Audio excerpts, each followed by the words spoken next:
So hi all ಎಲ್ಲರೂ ಹೇಗಿಲ್ಲ, welcome back to Pooja Ranganath vlogs.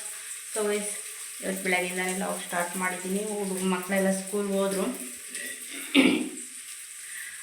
ಬೆಳಗ್ಗೆಯಿಂದನೇ ಇತ್ತು ಇವತ್ತು ಕ್ಲಾಸು. ಸೊ ಅವರು ತಿಂಡಿ ಮಾಡ್ಕೊಂಡು ಹೊರಟ್ರು. ನಮಗೆ ಡೈರೆಕ್ಟ್ ಅಡುಗೆನೇ ಮಾಡ್ತಾಯಿದ್ದೀನಿ. ಅವರಿಗೆ ಪುಳಿಯೋಗರೆ ಮಾಡಿಕೊಟ್ಟಿದ್ದೆ, ನಮಗೆ ಮೊಳಕೆ ಕಾಳು ಸಾಂಬಾರು ಮಾಡ್ತಿದ್ದೀನಿ. ಹೆಸರು ಕಾಳು ಮೊಳಕೆ ಕಟ್ಟಿದ್ದೆ. ಸೊ ಮೊಳಕೆ ಕಾಳು ಸಾಂಬಾರು ಮಾಡ್ತಾಯಿದ್ದೀನಿ. ಪಾತ್ರೆ ಎಲ್ಲ ತೊಳೆದಿಟ್ಟಿದ್ವಲ್ಲ, ಇನ್ನು ಎತ್ತಿಟ್ಟಿಲ್ಲ. ಎಲ್ಲ ಒಂದಕ್ಕೊಂದೆಲ್ಲ ಹಾಕಿಬಿಟ್ಟು ಹಂಗೆ ಇಟ್ಟಿದ್ದೀನಿ. ಎಲ್ಲ ಹಂಗೆ ಇದ್ದಾವೆ. ಅವು ಒಂದೆರಡು ಮಾತ್ರ ಎಲ್ಲ ಜೋಡಿಸ್ಕೊಂಡಿದ್ದೀನಿ ಅಷ್ಟೇ. ನೋಡಿ ಮೊಳಕೆ ಎಷ್ಟು ಚೆನ್ನಾಗಿ ಬಂದಿದ್ದಾವೆ. ಹೆಸ್ರು ಕಾಳು ಮೊಳಕೆ ಕಟ್ಟಿದ್ದೆ. ಹೆಸ್ರು ಕಾಳು ಮೊಳಕೆ ಕಾಳು ಸಾಂಬಾರು ಮಾಡೋಣ ಅಂತಂದು ಈಗ ಇಟ್ಟಿದ್ದೀನಿ. ಸಾಂಬಾರಿಗೆ ರೆಡಿ ಮಾಡ್ತಾಯಿದ್ದೀನಿ. ಇವತ್ತು ಕೂಡ ಇನ್ನೂ ಕ್ಲೀನ್ ಮಾಡೋದಿದೆ. ನಿನ್ನೆ ರೂಮು ಮತ್ತು ಕಿಚನ್ ಅಷ್ಟೇ ಕ್ಲೀನ್ ಮಾಡಿರೋದು. ಇವತ್ತು ಹಾಲೆಲ್ಲ ಕ್ಲೀನ್ ಮಾಡಬೇಕು. ಇನ್ನೂ ಪಾತ್ರೆಗಳು ಇನ್ನೂ ಸ್ವಲ್ಪ ಇದ್ದಾವೆ, ತೊಳಿಬೇಕು. ಬಟ್ಟೆ ಸ್ಟಿಚ್ ಮಾಡೋ ಬೇರೆ ಇದ್ದಾವೆ. ಈ ಯುಗಾದಿ ಹಬ್ಬ ಬಂತು ಅಂದರೆ ಎಷ್ಟು ಕೆಲಸಗಳಿರ್ತವೆ. ಈಗ ಮನೆ ಕ್ಲೀನ್ ಮಾಡೋದೇ ಒಂದು ದೊಡ್ಡ ಟಾಸ್ಕು. ಯುಗಾದಿ ಹಬ್ಬ ಬಂತು ಅಂದರೆ ಅವು ಎತ್ತಿಕ್ಕೋದು, ತೊಳೆದಿಕ್ಕೋದು, ಹೊರಗಡೆ ಇಡೋದು, ಒಳಗಡೆ ಇರೋದು, ಬರೀ ಇದೇ ಕೆಲಸ ಆಗೋಗುತ್ತೆ. ಸೊ ಇವತ್ತು ಕೂಡ ಇನ್ನೂ ಇದೆ ತೊಳೆಯೋದೆಲ್ಲ. ಮತ್ತು ಇನ್ನು ಮೇಲ್ಗಡೆ ನಮ್ಮ ಟೈಲರ್ ರೂಮು, ಮೇಲ್ಗಡೆ ರೂಮ್ಗಳು ಎರಡೂ ಇನ್ನೂ ಕ್ಲೀನ್ ಮಾಡಿಲ್ಲ. ಅವು ಕ್ಲೀನ್ ಮಾಡ್ಕೋಬೇಕು. ಹಾಲಿದೆ, ಹಾಲು ಕ್ಲೀನ್ ಮಾಡಬೇಕು. ನೋಡಿ ಸೋಲಾರ್ಗೆ ಕಲೆಕ್ಷನ್ ಕೊಡ್ತಿದ್ದಾರೆ. ಪಿಟ್ ಮಾಡಿದ್ರು, ಬಟ್ ಪೈಪ್ ಕಲೆಕ್ಷನ್ ಕೊಟ್ಟಿರಲಿಲ್ವಲ್ಲ, ಅವಣ್ಣ ಈಗ ಬಂದಿದ್ದಾರೆ, ಕಲೆಕ್ಷನ್ ಕೊಡ್ತಿದ್ದಾರೆ.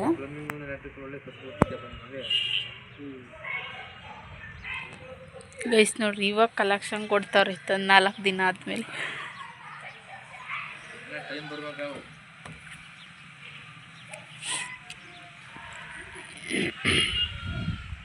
ಸೊ ಬಿಸಿಲಲ್ಲಿ ಕೆಲಸ ಮಾಡ್ತಿದ್ದೀರಾ, ಟೀ ಕಾಫಿ ಬೇಡ ಅಂತಂದು ಜ್ಯೂಸ್ ಮಾಡೋಣ, ಕರ್ಬೂಜ ಜ್ಯೂಸು ಅಂತ ಜ್ಯೂಸ್ ಮಾಡ್ತಾಯಿದ್ದೀನಿ. ಅವ್ರಿಗೆ ಆಲ್ರೆಡಿ ಹಾಕ್ಕೊಟ್ಟಿದ್ದೆ, ನಾನು ಹಾಕ್ಕೊಂಡು ಕುಡಿಯೋಕ್ಕೆ ಅಂತಂದು ಹಾಕ್ಕೊಳ್ತಾ ಇದ್ದೀನಿ. ನೋಡಿ ವಾಶ್ ಬೇಷನ್ನು ಪಿಟ್ ಮಾಡಿರಲಿಲ್ಲ. ಏನಂದರೆ ಮನೆ ಕಟ್ಟಬೇಕಾದ್ರೆ ಏನೇನು ಮಾಡಿರ್ತೀವಿ ನೋಡಿ, ಅದಷ್ಟೇ ಕೆಲಸ. ಮತ್ತೆ ಮಾಡಬೇಕು ಅಂದರೆ ಅದ್ರ ಬಗ್ಗೆ ತಲೆನೇ ಕೆಡಿಸ್ಕೊಳಕ್ಕೆ ಹೋಗಲ್ಲ. ಸೊ ಇವಾಗ ವಾಶ್ ಬೇಷನ್ ಕೂಡ ಪಿಟ್ ಮಾಡ್ತಾ ಇದ್ದಾರೆ. ಸೊ ಅವಾಗ ಐಟಮ್ ಎಲ್ಲ ರೆಡಿ ಇತ್ತು. ಕೊಳಾಯಿ ಮತ್ತು ವಾಶ್ ಬೇಷನ್ನು ಎಲ್ಲ ರೆಡಿ ಇತ್ತು. ಬಟ್ ಅದಕ್ಕೆ ವಾಶ್ ಬೇಷನ್ ಕೂಡ್ಸೋಕ್ಕೆ ಓಲ್ ಹಾಕಬೇಕಿತ್ತಂತೆ ಕಲ್ಲಿಗೆ. ಸೊ ಅದೊಂದು ಓಲ್ ಹಾಕೋರು ಸಿಕ್ಕಿರಲಿಲ್ಲ. ಅದಕ್ಕೋಸ್ಕರ ವೆಯ್ಟ್ ಮಾಡಿದ್ದಾಯಿತು. ಮತ್ತು ನಾಳೆ ಗೃಹ ಪ್ರವೇಶ ಅನ್ಬೇಕಾದ್ರೆ ಅದು ಓಲ್ ಹಾಕೋರು ಬಂದಿದ್ದರು, ಹಾಕ್ಕೊಟ್ಟೋದ್ರು.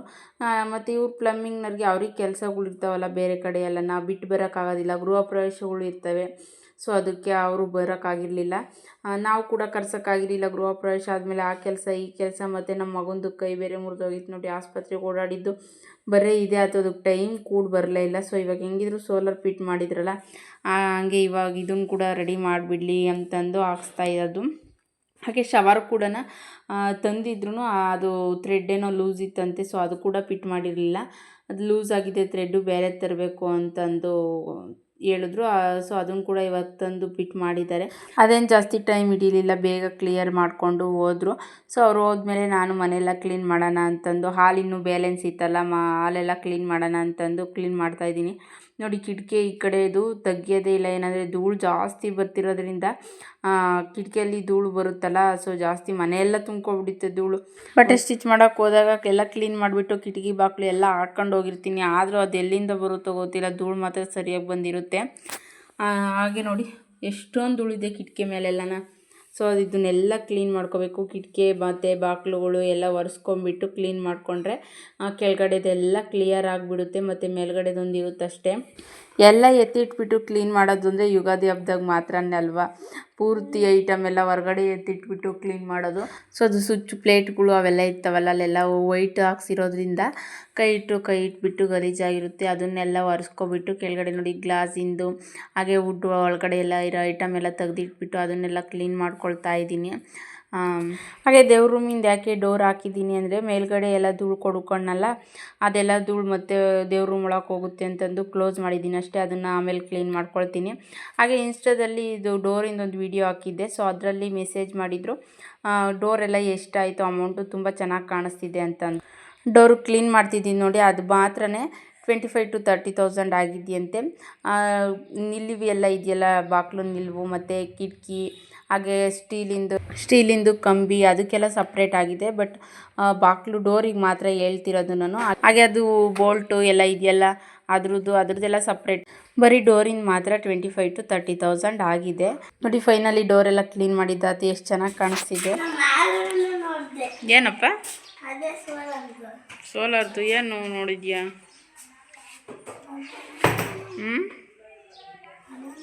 ಏನಪ್ಪ ಸಾಕಾಯ್ತು ಎಕ್ಸಾಮ್ ಬರ್ದು?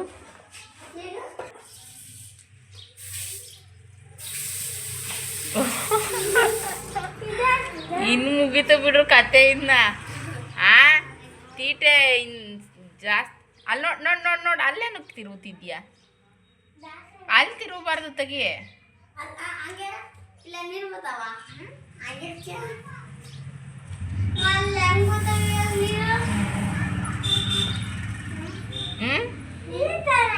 ನಳಿಕಾ ಮಾಡ್ಕೊಂಡಿವಿ ಅಂತ ಹೇಳಿ ಗೊತ್ತಾಗ್ತೈತೆ. ಆ ಕಡೆ ತಿರುವು. ಆಫ್ ಮಾಡಿ ಸಾಕು. ಬರೀ ಈ ಕಡೆ.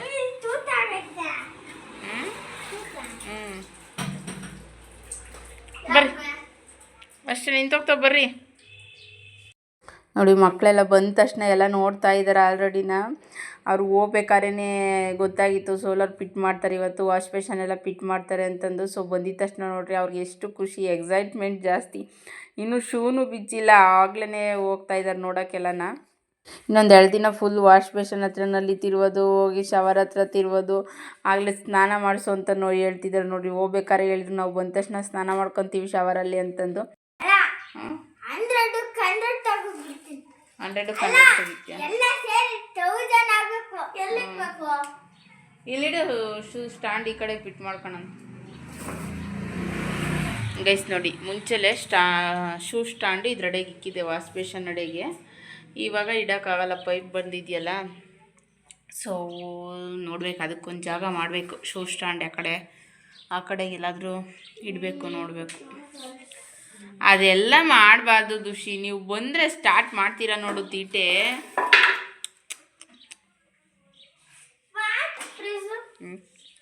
ನೋಡ್ಬೇಕು ಇಲ್ಲೆಲ್ಲಾದರೂ ಫಿಟ್ ಮಾಡೋಣ ಅಂತ. ಇಲ್ಲಿ ಗ್ಯಾಸ್ ಸಿಲಿಂಡ್ರ್ ಇದೆಯಲ್ಲ, ಇಲ್ಲಿ ಮೇಲ್ಗಡೆ ಫಿಟ್ ಮಾಡ್ಬೋದು, ಜಾಗ ಇದೆ. ಈಗ ಈಗಲ್ಲ ತಡೆದ್ರಿ ಹೊಡಿತಾ ಇರೋ, ಎಲ್ಲಿ ಬರಲಿಲ್ಲ ಹೊಡಿತಾ ಇರೋ. ಹೊಡಿ ಹೇಳ್ತೀನಿ ಇನ್ನೊಂದು ಸ್ವಲ್ಪ ಜೋರಲ್ಲಿ.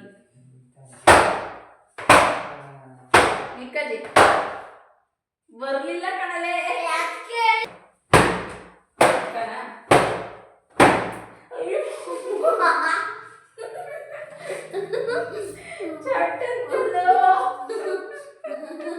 ಸೊ ವಯಸ್ಸು ನೋಡಿ ಮಕ್ಕಳೆಲ್ಲ ಕೂತ್ಕೊಂಡು ಚೇರ್ ಮೇಲೆ ಹೊಟ್ಬಿಟ್ಟು ಕರೆಂಟ್ ಶಾಕ್ ಹೊಡಿಯುತ್ತೆ ಅಂತ ಹೇಳ್ತಿದ್ರು. ನಾನು ಸುಳ್ಳು, ಅದು ಹೆಂಗೆ ಕರೆಂಟ್ ಚೇರ್ ಹೊಡೆದಿದ ತಕ್ಷಣ ಶಾಕ್ ಹೊಡಿಯುತ್ತೆ ಅಂತಂದು ಟ್ರೈ ಮಾಡಿದೆ. ಚಟ್ ಅಂದ್ಬಿಡ್ತು. ಅದು ಹಂಗೆ ಹೆಂಗೆ ಅರ್ತಿಂಗ್ ಕೊಡುತ್ತೆ ಅಂದರೆ ಅದು ಟ್ರೈ ಮಾಡಿ ಗಾಳಿ ಬೀಸಿದಾಗ ಹಂಗೆ ಒಂದ್ಸರಿ ಒಬ್ರನ್ನ ಚೇರ್ ಮೇಲೆ ಕುಂಡಿಸ್ಬಿಟ್ಟು ಇನ್ನೊಬ್ರು ಟವಲ್ ತಗೊಂಡು ಹೊಡಿಬೇಕು. ಜೋರಾಗಿ, ಸ್ವಲ್ಪ ಜೋರಾಗಿನೇ ಟವಲ್ ತಗೊಂಡು ಹೊಡಿಬೇಕು. ಅವು ಇನ್ನೊಬ್ರು ಬೆಳ್ಳಿಗೆ ಟಚ್ ಮಾಡಿದ್ರೆ ಸಾಕು ಚಟ್ ಅಂತ ಅರ್ತಿಂಗ್ ಕೊಡುತ್ತೆ. ಒಂದು ಸ್ವಲ್ಪ ದೂರ ಇದ್ದಿದ್ದು ಹತ್ರಕ್ಕೆ ಹೋದನು ಹಿಂಗಿದ್ದಿದ್ದು ಹಿಂಗೆ ಹತ್ರಕ್ಕೆ ಹೋದ್ರೆ ಸ್ಟೇಟ್ ಆಗ್ತದೆ. ಚೇರ್ ಹಿಂಭಾಗ ವಿಡಿಯೋದಲ್ಲಿ ಹಾಕಿರ್ತೀನಲ್ಲ, ಚೇರ್ ಮೇಲೆ ಒಬ್ರು ಕೂತ್ಕೋಬೇಕು ಫಸ್ಟ್. ಅದಾದ್ಮೇಲೆ ಬ್ಯಾಕ್ ಸೈಡ್ ಯಾರಾದರೂ ಒಬ್ರು ಟವಲ್ ತಗೊಂಡು ಹೊಡಿಬೇಕು. ಅವಾಗ ಅರ್ತಿಂಗ್ ಶಾಕ್ ಒಂಥರ ಶಾಕ್ ಕೊಟ್ಟಂಗೆ ಆಗುತ್ತೆ. ಅದು ಒಂದು 5 ಸರಿ ಹೊಡೆದ್ರೆ ಸಾಕು, ಬೆಲ್ಟ್ ಟಚ್ ಮಾಡಿದ್ರೆ ಸಾಕು ಚಟ್ ಅಂತ ಶಾಕ್ ಹೊಡೆಯುತ್ತದು. ನಾನು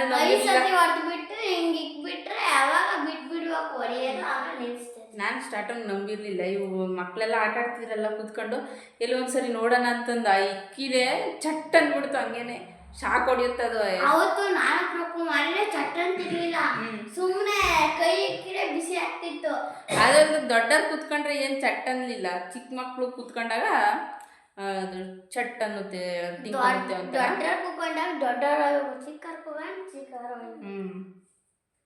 ಯಾವ್ಯಾವ ಥರ ಎಲ್ಲ ಟೆಕ್ನಿಕ್ ಕಂಡ್ಕೊಂತಾರೆ ಮಕ್ಕಳು ಅಂತ.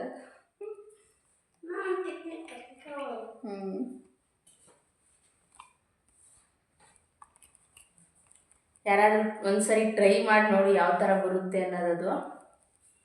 ನೀವು ಒಂದ್ಸರಿನ ಟ್ರೈ ಮಾಡಿ ಯಾವ ಥರ ಬರುತ್ತೆ ಅನ್ನೋದು ಗೊತ್ತಾಗುತ್ತೆ.